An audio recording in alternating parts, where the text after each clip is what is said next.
Hello, and welcome to the channel. Today I will be showing you one of my favorite water decks in Pokemon TCG Pocket, which features the new Palkia EX from Space-Time Smackdown. Thank you for checking out my video today. If you enjoy the video, please leave a like and let me know in the comments what you think about this deck. If you are new here and would like to see more Pokemon TCG Pocket content, subscribe to the channel and turn on notifications so that you don't miss any future uploads. I will soon be releasing a video using this deck in live battles, so if you would like to see that, subscribe to the channel and stay tuned. With that, we're going to get right into this deck review. For the main attackers, we first have Palkia. Its first move, Slash, is a good attack for 1 energy to bring EX cards with more than 150 health within range of Palkia's second move. Dimensional Storm does 150 damage to the opponent's active Pokemon, and 20 damage to each of their benched Pokemon. This is enough damage to one-shot meta threats such as Pikachu, Mewtwo, Celebi, Yanmega and Darkrai, and also opposing Palkia. Being a basic Pokemon, Palkia also doesn't rely on evolutions to become a strong threat on the battlefield.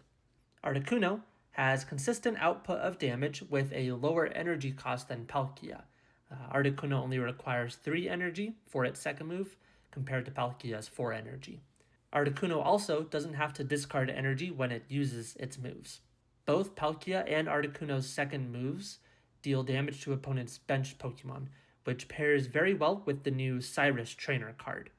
Other Pokemon that this deck features are Eevee and Vaporeon, whose main function is to transfer energy between your Pokemon. I run only 1 Eevee instead of 2 because we only need 1 Vaporeon on the field to transfer energy efficiently, but I do have 2 Vaporeon to increase the odds that we pull one from the deck.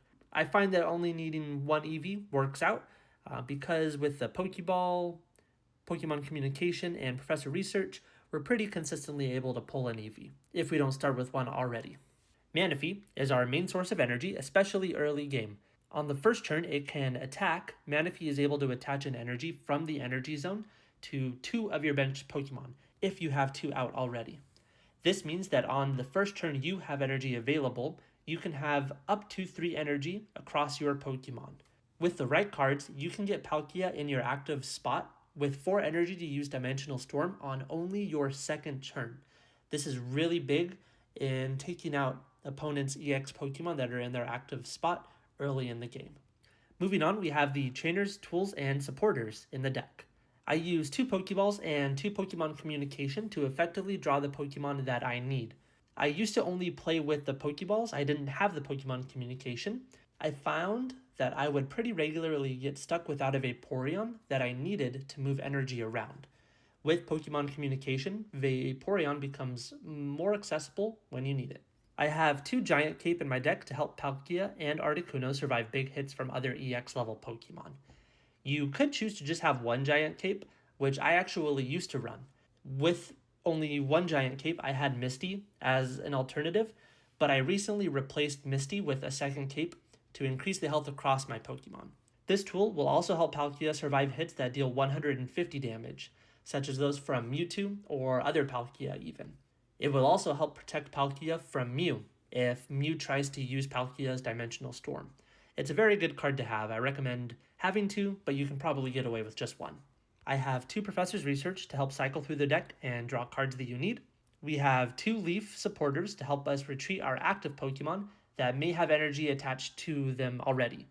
This allows us to keep that energy to then transfer to another Pokemon with Vaporeon, instead of using that energy to retreat. I have 1 Sabrina and 1 Cyrus to help rotate the opponent's active Pokemon. You could choose to run 2 Cyrus, there's no problem with that.